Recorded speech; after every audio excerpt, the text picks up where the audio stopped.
Good afternoon.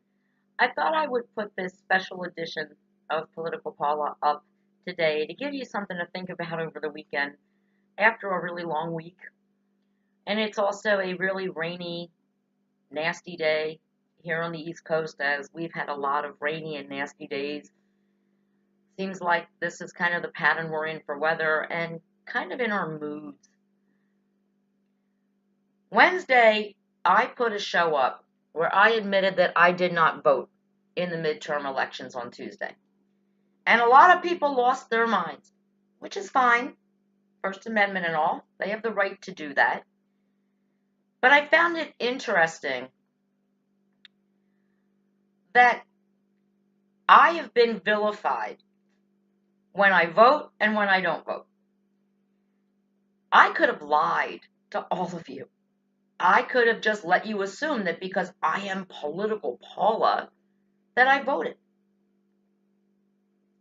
But I didn't do that. I was honest. Because I feel that the real story is not that I didn't vote, but why I didn't vote. And as I told you on Wednesday, I did not vote because I didn't feel intellectually equipped to vote intelligently. And therein lies the problem. I've heard from a lot of people who also didn't vote. Many of them are young people, people who should be voting, you would think, right? To shape the future of America for themselves. But they don't vote because the candidates never speak to them. I mean, a young, single, 27-year-old guy isn't going to want to hear about what a candidate's going to do for a family of four. He doesn't have a family of four. And he really doesn't want to vote Democrat because the Democrats are going to take his hard-earned money while he's just starting out in life and give it to the family of four because they like them better. They have children to support. This young man, the Democrats take over. He's going to be working harder, longer, more hours, paying more taxes, so that his neighbors down the street who are the same age, the same health, but have a bunch of kids, they don't have to work as hard because the government's taking care of them with his money. He doesn't want to vote Democrat. This 27-year-old, the same kid, doesn't want to vote Republican either. Because all they do is preach at him. Tell him that his girlfriend and him shouldn't be using birth control, that women should be barefoot and pregnant. Some of the Republicans actually believe that. Rick Santorum believes that. He said it out loud. This guy's not going to vote for a Rick Santorum or a Republican Party that quotes the Bible more than the Constitution, that says his gay friends should be in their closet hiding, not be allowed to marry and enjoy the life that he someday hopes to enjoy. This kid isn't thinking about 40 years from now when he gets to retire, and the way life is going at 27, he may not be able to retire for 60 years. Who knows? The retirement age keeps going up. He's not worried about that. You know what he is worried about? He's worried about paying off his student loans. And now here come the Democrats telling him, when we're elected, we're going to give free college, and you're going to pay for it. What? I'm already paying for my college education. Why should I pay for a stranger's? He doesn't want to vote for these people. When I voted in the last presidential elections, and I came out and said who I voted for, I'll tell you what, I'm going to use some language that I don't use. This is not my language. I'm quoting what I got. When I said I voted for Obama twice. Oh my God, you're a nigger lover. That's a quote. That's what they actually said to me. You voted for a black man to run the United States of America? Are you out of your mind? When I voted for Hillary, oh my God. She's going to be indicted. She's going to jail. She stood by while her husband sexually harassed little innocent Monica Lewinsky. 25 years ago. What? What are you talking about? Facebook said so. Where are you getting that Hillary's going to jail? Facebook said so. I'm like, did you watch the debates? No, they're boring. Well, you know what? The debates are boring. But I watch every single one from start to finish. I don't just wait for the next day. When the biased news organizations, MSNBC, CNN, and Fox, show the excerpts of the debates that they think their viewers want to see to make sure that the candidate that they actually endorse is seen in the best light. I watch all the debates. Yeah, they're boring. But I would never vote without watching an entire debate. I want to hear what these people have to say when they're put in the spotlight. Why didn't you just vote independent then? Okay, let me explain to you why I didn't vote independent. I have some figures for you. In Pennsylvania, the governor's race, where there were two independent, Libertarian Party and Green Party, they were on the ballot. Tom Wolf, who won, got 2 million plus votes, and his opponent got 2 million plus but less votes than Tom Wolf did, and the Democrat Tom Wolf won. The independents, we're talking 2 million for the Democrats and the Republicans, 2 million votes, 7 figures. The independents got 5 figures. In some races in Pennsylvania for Congress, the Democrats and Republicans got 5 figures, and the independents got like 12 votes, 26 votes. Really? It would have been worth my time to walk to the polling booth and push independent? It's a waste of my vote. If you didn't vote, you have no reason to complain. Well, yes, I can complain. I can complain about why I felt incompetent to vote. Because I am tired of the Democrats and the Republicans being 5-year-olds on a playground after a sugar rush from Halloween night. If a Republican says the sky is blue, a Democrat says it's actually teal. If a Democrat says the earth is round, the Republican will say it's actually oval. This is the problem in America right now.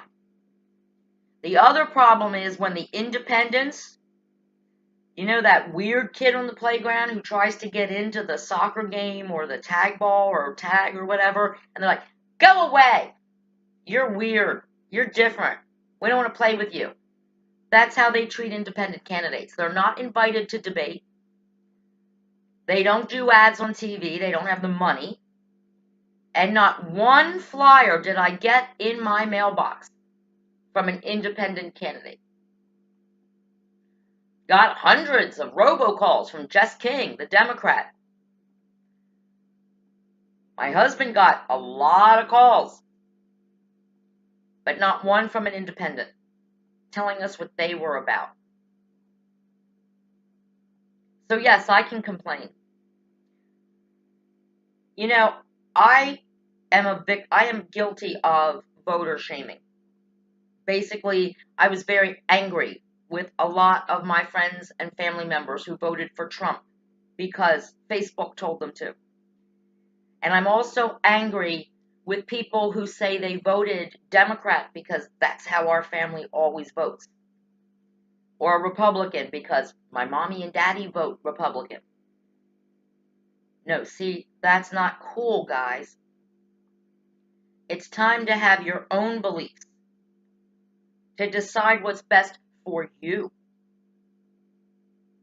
I can't be a Democrat anymore because the Democrats care about families and they don't consider me part of a family because I refuse to have children.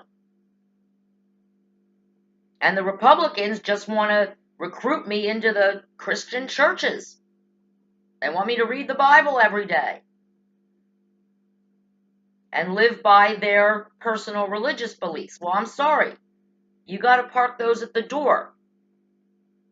In this country, American citizens have the right to be agnostic or atheist. Not everyone in this country is a Christian. I know. Some of you might need some smelling salts hearing that, but not every person in this country is a Christian. And they don't want the government forcing them to live like one. That's the Republican problem. And the Democrat problem is that village crap that I've talked about many times this week. I'm not a part of that village. I need to take care of my village. So I can't vote for them either. I can't walk into a polling place and just hit a button or just close my eyes and go boom, boom, boom, boom, boom. Okay, maybe I'll get half right. Now maybe a quarter right. You know, when you play the lottery, you spend $2. It's okay to do quick pick. Let the computer pick random numbers. When you vote, my God, that's a privilege. We call it a right, but it's a privilege. There are people out there who think it is their right to have children they cannot afford and then ask all of you good, hardworking people to pay to take care of those children. That's wrong. Voting is also a right, but it's a privilege. And if people abuse that right by not realizing the privilege it is, they just walk in and push any button they feel like and not have any idea what they just did. I'm sorry, I have a problem with that, and I'm surprised that no one else does either, especially if you disagree with the way the Democrats and Republicans are refusing to get along with each other. Do you really think anything's going to get done now that the Democrats hold the House and the Republicans hold the Senate? Of course not. Because if Nancy Pelosi's signature is on something and it gets up to the Senate, they're not going to pass it. Simply because she signed it. And she's got a D next to her name. Isn't that sad? Does nobody care? Nobody cares about this. You know what I think should happen? And I know this is going to get a lot of things, but I want to leave you with a question today, and I can't wait to read comments on this one. How about if we no longer vote for Congress or the Senate, for the House of Representatives and the Senate? How about if they're appointed for 2 years? No more 30-year senators. Some senators like Rick Santorum who are living back in the 1950s when women wore their high heels and their cute dresses to make dinner for the hubby and breastfeed the babies and birth the babies, and the men went out and worked. That's what Rick Santorum is antiquated. He doesn't live in 2018. He lives in 1948. That's how he wants to govern. He wants women to go into the kitchen and shut the hell up. He says that if women work, it destroys their families. We need him out, and we need new blood in. So maybe we should do this. House of Representatives. You've got an equal number of Democrats, Republicans, but you also have maybe 10 or 15 independents in there. Same thing with the Senate. Make them work together, like we force our children to play together, to share their toys. We don't allow a feud between two kids to ruin the whole school. We try to get the kids together, give them milk and cookies. Say, come on, you guys talk this out. We try to tell our children, let the odd person play in your game. Try to be friends with them. They could end up being a good friend. I think we should do the same in our politics. Because this constant feuding, this constant party line that they will not cross is harming all of us, whether you voted or you didn't vote. I want to say one more thing, since I have had this I'm doing this kind of evaluation where I'm not a Democrat anymore. I will say that when I was a full card-carrying Democrat, my Republican viewers on this show, they disagreed with me, but they were nice to me. Once in a while, I'd get called a liberal bitch, but not much. In fact, many of my Republican friends said, you know what, I don't agree with your politics, but I like your show, I respect you, you're a good person. But now that I'm kind of starting to support some of the Republican agenda, I'm finding that my Democrat viewers, they're not as nice. They're not as accepting all of a sudden of my decision to change my party affiliation or the way I view politics in general. Not from red or blue or donkey or elephant, but from the middle. And some of them have actually been pretty mean to me on Facebook. Now, again, I can take it. It's fine. But it's surprising. It's surprising how when I was saying all the right things, all the left, right things, correct things, I was gold to them. They liked everything I did. They supported my show. And my Republican friends also supported the show. But now that I'm leaning the other way, I find that some of my Democratic friends, my left friends, are not supporting me quite as much. And that kind of makes me sad. It also makes me wonder if maybe I was with the wrong party all along.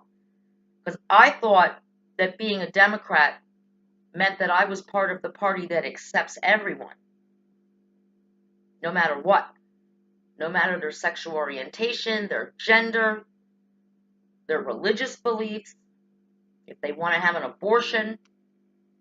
I thought the Democratic Party was the party of acceptance. Now I'm starting to wonder. Have a good weekend, everybody. Please be safe out there. And if you need a break, a real break from all the crap that's been going on this week, it's been a rough week. We had the massacre at Thousand Oaks, this election, and now, of course, we've got all this crap with the Sessions firing. If you want to get a break, why don't you tune in to my friend, the singing chaplain, Chris Adams, Hearts for Mutual Admiration show, 10 p.m. Eastern Time. I promise you, this weekend, if you want to binge watch his shows from this week, it'll be well worth your time. And it might give you some hope for next week. Speaking of next week, Political Paula is going to go to some issues that kind of crossed my desk in the past couple of months that I thought would interest you and give you my opinion on them. Some come from the news, some come from viewers. It's going to be a little less politics next week and just a little more things you might be interested in week. So I hope you will all tune in on Tuesday at 10 a.m. For now, Political Paula is out.